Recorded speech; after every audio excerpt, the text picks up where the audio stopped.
नमस्कार दोस्तों। अब राहुल गांधी की नजर सीधे सीधे गुजरात पर टिकी हुई है। गुजरात में कांग्रेस का एक बहुत बड़ा अधिवेशन होने जा रहा है। जी हाँ, ये जो अधिवेशन है ये 64 साल बाद कांग्रेस करने वाली है गुजरात में। तो ये कई मायनों में अहम है। इतने साल बाद ये अधिवेशन होने जा रहा है, बहुत बड़े स्तर पर इसका आयोजन हो रहा है।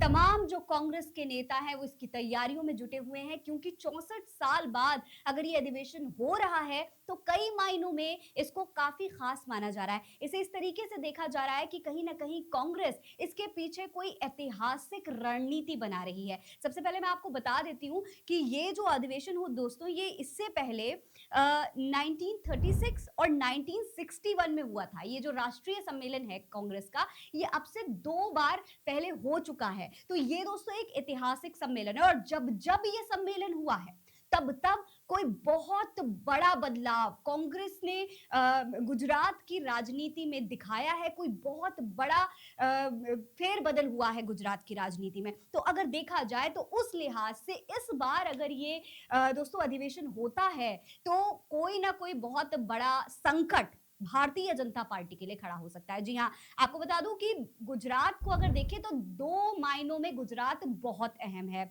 और वही दो मायने हैं जिसे कांग्रेस एक तीर से दो निशाने लगाना चाहती है। पहला, कांग्रेस के लिए गुजरात जो है वो एक ऐतिहासिक जमीन रहा है। कांग्रेस का इतिहास जो है वो गुजरात से बहुत पुराना है। कांग्रेस के जो बड़े नेता रहे हैं, कांग्रेस के जो लीडर रहे हैं, वो गुजरात के थे। लेकिन अब दोस्तों ये जो गुजरात की जमीन है वो कांग्रेस के लिए कहीं ना कहीं काफी कमजोर हो गई है। जब से भारतीय जनता पार्टी के जो सीनियर लीडर हैं, जैसे कि प्रधानमंत्री नरेंद्र मोदी, गृह मंत्री अमित शाह, ये तमाम बड़े लीडर गुजरात से ही संबंध रखते हैं। तो उनकी वजह से, उनकी पॉपुलैरिटी की वजह से गुजरात में कांग्रेस की जमीन कहीं ना कहीं कमजोर हुई है। ऐसे में अब कांग्रेस चाहती है उस जमीन को, अपनी ऐतिहासिक जमीन को एक बार फिर से फतेह करना। अब यही वजह है कि कांग्रेस अपनी जमीन को मजबूत करके भारतीय जनता पार्टी की जमीन को जब कमजोर करेगी, तभी पूरे देश का रास्ता, पूरे देश के तमाम राज्यों का रास्ता कांग्रेस के लिए साफ हो जाएगा। अब इसे आप इस तरीके से समझिए दोस्तों कि कांग्रेस चाहती है कि गुजरात में ये अधिवेशन किया जाए। ठीक है, अब इस अधिवेशन में दोस्तों क्या होगा कि देश के तमाम राज्यों से तमाम तरीके के जो कांग्रेस नेता हैं वो आएंगे। करीब 3000 नेता का आंकड़ा बताया जा रहा है जो यहां पर इस अधिवेशन में पहुंचने वाले हैं।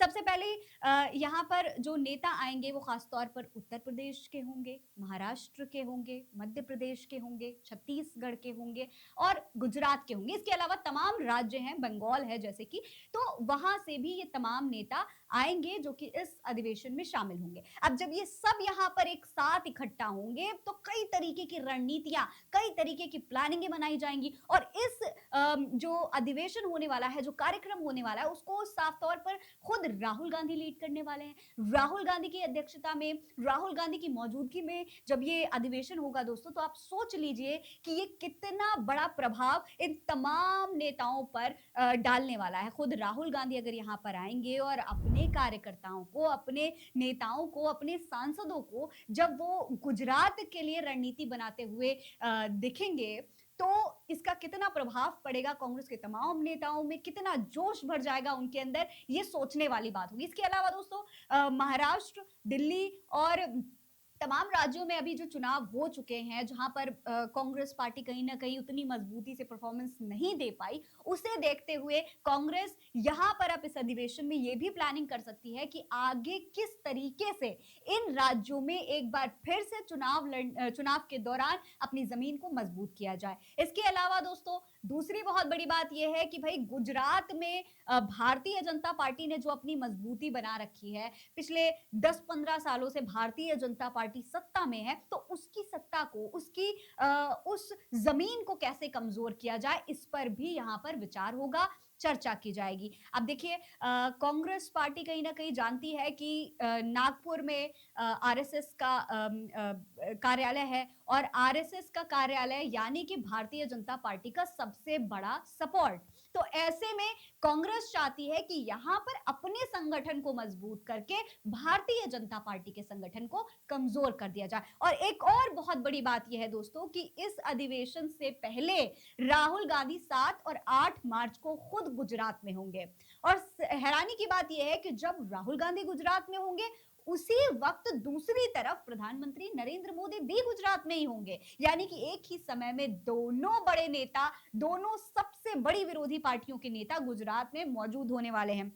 ऐसे में माहौल जो है गुजरात का वो बेहद गर्म हो जाएगा। लेकिन तमाम जो राजनीतिक विश्लेषक हैं वो बीते कई दिनों से इसी पर चर्चा कर रहे थे कि भाई गुजरात में तो अभी कोई चुनाव नहीं है, तो फिर इस तरीके का जो अधिवेशन है वो क्यों किया जा रहा है। आमतौर पर क्या होता है, इस तरीके के अधिवेशन सिर्फ तभी किए जाते हैं जब चुनाव आसपास होते हैं या फिर चुनाव का माहौल होता है। लेकिन अब दोस्तों इस अधिवेशन की असली वजह यानी कि कांग्रेस पार्टी की रणनीति जनता के सामने साफ होती जा रही है। इस पर आपकी क्या राय है, कमेंट सेक्शन में लिखकर हमें जरूर बताएं। नमस्कार।